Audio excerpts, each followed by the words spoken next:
And basically my message is fuck yourself. Это Уве Болл, печально известный режиссер, который сделал себе имя, снимая фильмы сомнительного качества на основе видеоигровых франшиз. Благодаря своей исключительной настойчивости и трудолюбию за Уве Боллом закрепился ярлык самого худшего режиссера на свете.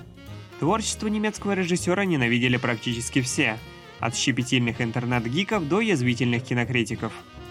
Долгое время Уве Болл оставался в андеграунде, снимая никому неизвестные малобюджетные фильмы. Все изменилось в тот момент, когда в 2003 году на больших экранах состоялась премьера House of the Dead, первой видеоигровой киноадаптации Уве Болла, снятой по мотивам одноименной серии рельсовых шутеров. Громкий тайтл помог обратить внимание на фильм, спровоцировав на голову режиссера огромную лавину критики. Сам Уве Болл явно не ожидал, что House of the Dead вызовет настолько бурную реакцию. Это кино, конечно, кэмповое, но ведь игра такая же. И я никогда не понимал, почему критики ненавидят House of the Dead настолько сильно. Это я к тому, что фильм отражает игру. Логика здесь следующая. В фильме могут быть недостатки, однако они связаны не с просчетами режиссера, а с качеством изначального материала. This is ego shooter perspective. So video game guys, what you want from me? This is a perfect symbiosis between movie and game. Nobody did it even any time closer. Yeah, but no, you're never satisfied. Конечно же, он не мог просто так взять и сделать что-то неправильно. В конце концов, Уве Болл — это непонятый гений. I'm the only genius in the whole fucking business. Чего стоит только та хитрая лазейка, которую он обнаружил, чтобы привлечь спонсорские деньги в проект. Уве Болл эксплуатировал немецкое налоговое законодательство, которое поощряло инвестиции в национальный кинематограф. Закон позволял частным инвесторам вычитать вложенные в кинопроизводство деньги из собственных налогов. Инвестор был обязан заплатить налоги только с прибыли, полученной от фильма. Если же он не окупался, то вложенная сумма просто списывалась из налогов. Таким образом, фильмы Уве Болла спонсировало правительство Германии. There are all that rumors out that my movies are financed with Nazi gold, and what should I say? It's true. But somebody must do something with the money. Обнаружив прибыльную для себя нишу, Уве Болл взялся за другие игровые серии. Так появились фильмы на основе Alone in the Dark и Blood Rain. Инвесторам было совершенно все равно, чем занимается господин Болл. Главное — получить свои деньги назад. В прокате фильмы не окупались. Однако все остальные мероприятия вроде продаж DVD полностью оправдывали контору Уве Болла с финансовой точки зрения. Все оставались при деньгах, а значит довольными. Кроме разве что зрителей. Особенно недовольными были фанаты тех игр, до которых смогла дотянуться рука неудержимого немца. Они были возмущены тем, с какой бестактностью режиссер вторгался в их предмет обожания, беспощадно уничтожая драгоценные детские воспоминания. Уве Болл — это мастер-байтер. На его удочку попадались все – обзорщики, немецкие инвесторы, игровые компании. Даже, казалось бы, сложившийся отрицательный имидж Уве Болла умудрился обернуть в свою пользу. Однажды режиссер заявил, что готов лично сразиться с каждым своим критиком на боксерском ринге.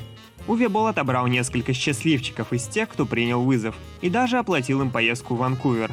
Критики не подозревали, на какой байт они повелись. Именно бокс, а не видеоигры, был главным хобби Уве Болла в свободное от работы время. Здесь вы можете подумать, что физическая расправа над критиками не может сделать его фильмы каким-то образом лучше, в чем будете абсолютно правы. Расчет был сделан на то, что данное мероприятие привлечет широкое внимание прессы и поможет в продвижении его предстоящей экранизации Postal. Как же получилось, что права на экранизацию оказались в руках у одиозного немецкого режиссера? И если верить книге Postal, написанной Броком Уилбуром и Нейтаном Рейбином, инициатива исходит от некоего подростка, который утверждал, что он является президентом немецкого фэн-клуба Postal. Согласно другому источнику, интервью Уве Болла немецкому фэнзину The Dude, это был сооснователь сайта ballfans.com, парень по имени Штефан Кур, также известный под псевдонимом DJ Стюарт. Сложно сказать, какой источник из этих двух следует считать приоритетным. Я попытаюсь скомбинировать оба. Однажды людям на сайте BallFans приходит идея о том, что их любимому режиссеру просто необходимо снять фильм на основе Postal. Штефан Кур, один из создателей сайта, поведал Уве Боллу о существовании скандальной игровой серии, на что режиссер выразил свою заинтересованность.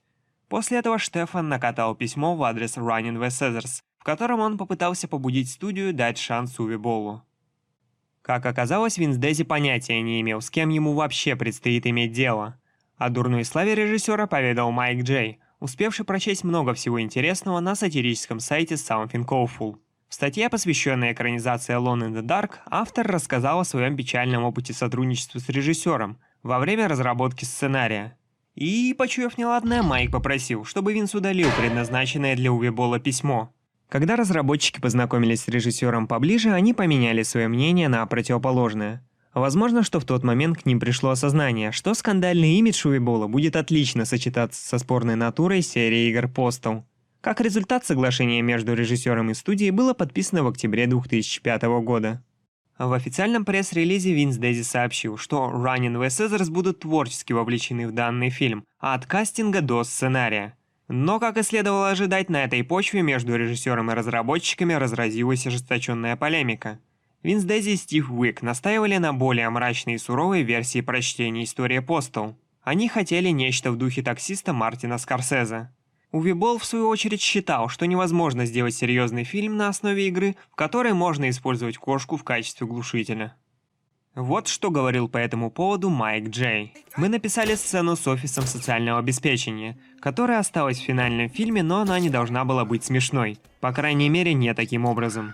Кроме этого, собственные претензии на создание сценария выразил тот самый немецкий фанат. Уве даже сделал вид, что как бы и не против его участия в проекте. Он набросал черновик на основе игры и своих грязных фантазий. «Теперь я пишу сценарий», — заявил Увебол в интервью Фэнзину The Dude.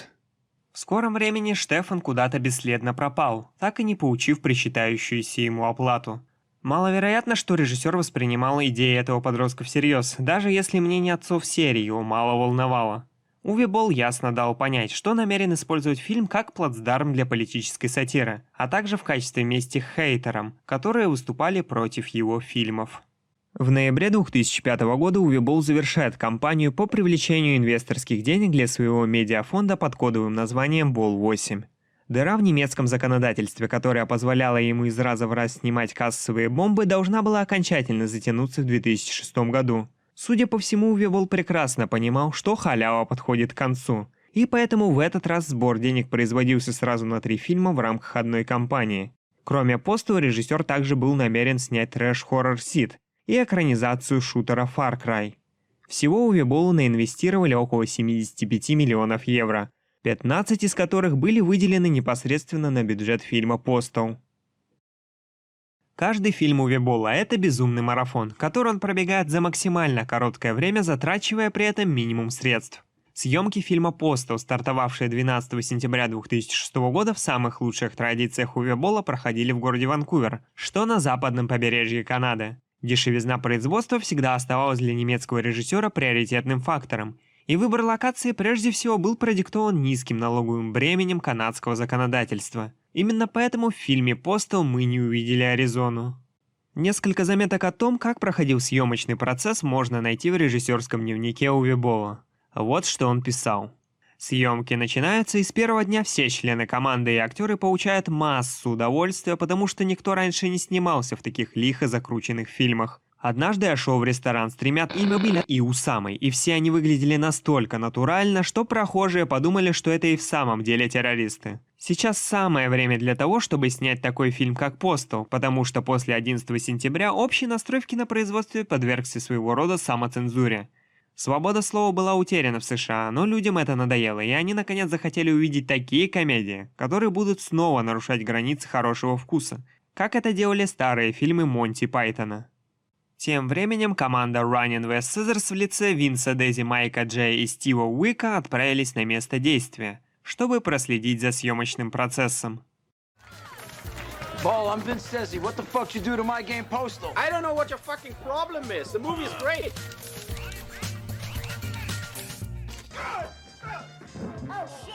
Винс Дези вторгается в тело фильма, чтобы уничтожить четвертую стену и внести массивную дозу самоиронии. Примечательно, что он был единственным из троицы, кто вообще согласился непосредственно сняться в фильме. Даже Майк Джей предпочел не участвовать в этом балагане. Сцена, которая вошла в фильм как вступительная, была снята в самую последнюю очередь. В ней двое террористов-смертников спорят о том, сколько девственниц их ожидает в раю после мученической смерти. 100 virgins. They promised me 100. Позвонив куратору, они узнают, что девственниц будет гораздо меньше, чем было обещано ранее. I can't guarantee more than 20. После этого они решают плюнуть на свою миссию и сменить курс на Багамы. Затем в кабину экипажа врывается толпа разъяренных пассажиров. Контроль над самолетом теряется, после чего он врезается в башню Всемирного торгового центра.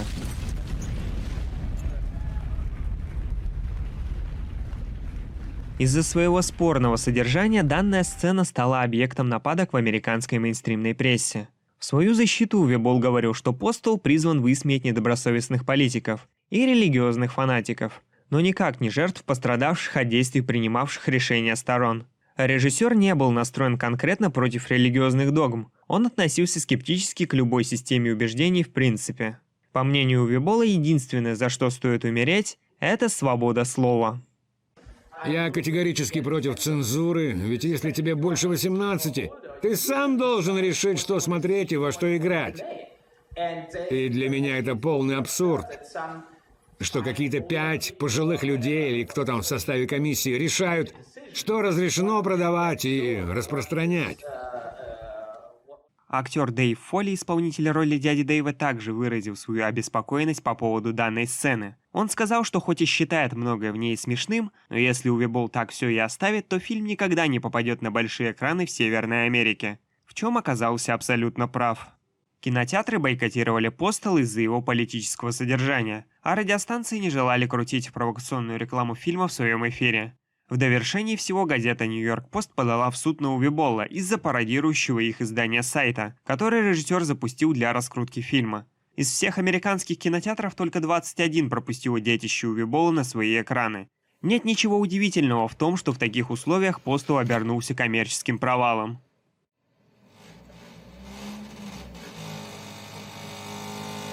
Критики посчитали своим долгом разнести творение Уве Болла в пух и прах. Постл — это дешевая шок-комедия, и в приличном обществе фильмы такого рода просто не принято любить. Я уверен, что кто-то из этих людей мог получить от просмотра Постл постыдное удовольствие. Однако не смог об этом признаться в рамках рецензий для крупного издания. Они как-никак несут ответственность под прессом собственной авторитетности. И критики, видя все признаки дурного вкуса, с большей долей вероятностью назовут это плохим фильмом. В этом и заключается ловушка. Режиссер бомбардирует зрителей оскорбительными образами, и у людей, склонных воспринимать вещи буквально, не может сложиться положительное впечатление о таком произведении. Постл не получится причислить в категорию настолько плохо, что даже хорошо. Людям нравятся фильмы вроде «Комнаты Томми Вайсо» тем, что ироническое восприятие их плохости способствует превращению того или иного, казалось бы, серьезного произведения в непреднамеренную комедию. Hi, doggy. Ютубер с канала Dumpsville в одном из своих видео дает фильму очень меткую характеристику. Настолько плохо, что даже хорошо. Таким образом, чтобы получить от Постла удовольствие, нужно пробраться через 2 уровня плохости. Я бы сказал, что ранние сезоны мультсериала South Park находятся в очень схожем положении. Что интересно, создатели мультсериала Трей Паркер и Мэтт Стоун были одними из немногих, кто поддержал Постл Уве Болла. И поэтому они без проблем дали добро на использование названия South Park в рекламных целях. Закончив работу над последним в рамках кампании Ball 8 проектом экранизации Far Cry, Уве Болл отошел от конвейерного производства фильмов на основе видеоигр. Взявшись за создание оригинальных фильмов, таких как Дарфур или Стоик, режиссер погрузился в исследования на тему человеческой жестокости.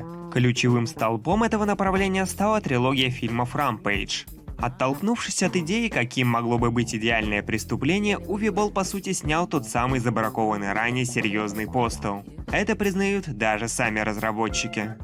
Фактически в Rampage даже не было сценария, он был снят на основе 10-страничного черновика, что делает фильм одной большой импровизацией. Удивительно, но такой подход привел к положительному результату, и Rampage стал самым высокооцененным фильмом Уве Болла за всю его карьеру. Август 2013 года. Эдвард Сноуден, бывший сотрудник спецслужб США, похитив гигантский объем секретной информации касательно программ международной слежки, получает политическое убежище в России.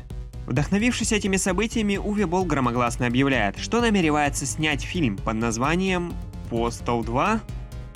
Нет, это не шутка. Об этом Уве Болл буквально сообщил на Kickstarter страничке предстоявшего сиквела. Актуальный на тот момент политический климат вызывал у режиссера глубокое чувство фрустрации, что и дало ему творческий импульс к созданию Postal 2. Уве Болл пообещал, что в фильме не будет никакой цензуры и что он будет направлен против всех и вся. Выживших не будет. Прошло чуть более месяца, и режиссер понял, что кампания по сбору средств с треском провалилась. Никакие уговоры от актеров самого Уве Болла и Ryan Wessers не помогли даже близко подойти к назначенной цели. Не достигнув даже $30 тысяч из запланированного $500 000, сбор средств был приостановлен. На своей страничке в Facebook Уве Болл пообещал, что в будущем он еще вернется с новой концепцией. Режиссер снова пришел на краудфандинговые площадки в 2015 году, однако в этот раз это был не Postal 2, а третья часть Rampage. Для съемки этого фильма режиссер запросил гораздо более скромную сумму, но даже с учетом умеренных аппетитов поставленная цель не была достигнута. На эмоциях Уве Болл записывает обличительный хейт-спич, в котором он посылает всех куда подальше и заявляет, что покидает киноиндустрию навсегда. So goodbye and goodbye Hollywood.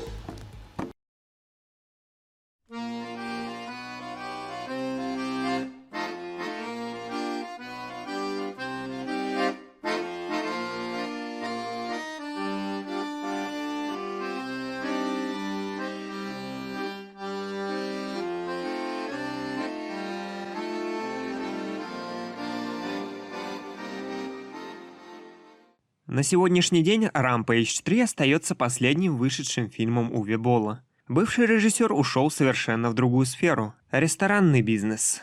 Он открыл ресторан немецкой кухни Bauhaus в историческом центре Ванкувера. Казалось бы, Уве Болл наконец-то нашел себя. Его заведение получило множество положительных отзывов и гуляло по спискам лучших ресторанов Канады. Что могло пойти не так? Без маски, без перчатки не выходить. Только магазин, аптеку, необходимость только выходить. А ресторан пришлось закрыть. Не имея перспектив открыть его повторно, Уве Болл вновь устремляет свой взор на поля кинопроизводства. В октябре 2020 года режиссер представил публике грубо склеенный тизер четвертой части Rampage, но никаких дальнейших новостей о фильме не последовало. Когда я лично спросил Уве Болла о статусе проекта, он подтвердил, что Rampage 4 был отменен. Если говорить о Postal 2, то режиссер до сих пор надеется, что сможет к нему вернуться. В одном из недавних интервью Уве Болл заявил следующее. «Мне хотелось бы снять Postal 2, но у нас нет финансирования. Я все еще жду, пока Netflix или Amazon дадут мне деньги на создание Postal 2. У меня есть множество написанных к нему сцен». Я очень сомневаюсь, что кто-то сегодня захочет пойти на риск и проспонсировать фильм, цель которого всех оскорбить. Мир изменился, и Postal с его безудержным стёбом остался где-то далеко в нулевых. С другой стороны, не стоит недооценивать таланты Уве Болла, который до этого неоднократно умудрялся находить деньги на реализацию своих спорных концепций. Я думаю, что это еще не конец. Чуть не забыл. Месяц назад я проводил стрим демки польского бумер-шутера Postal Brain Damaged, во время которого мне был задан следующий вопрос. «Йоу-йоу, спасибо за весь контент. Вот немножко на книжку, пиво или корм кошке. Ну, почему бы и не задать вопросец? Что сподвигло или вдохновило делать видео по РВС и Postal?» К своему стыду во время стрима я на него так и не ответил. Сделаю это сейчас. Главная причина — это скука. Есть такой замечательный инструмент — Wayback Machine, который позволяет просматривать сохраненные копии древних интернет-страниц. В моменты, когда мне было скучно, я просто заходил в него для поиска чего-нибудь неизведанного. Того, что не индексируется через обычный поисковик. С играми серии Postal я знаком достаточно давно, и это естественным образом стало одной из тем для моих изысканий. Когда количество найденной инфы достигло критической массы, я понял, что это бессмысленное хобби нужно пустить в продуктивное русло. Самым очевидным вариантом донесения всего этого добра до более широкой аудитории стало создание этого канала. Моя главная ставка — это уникальность материала.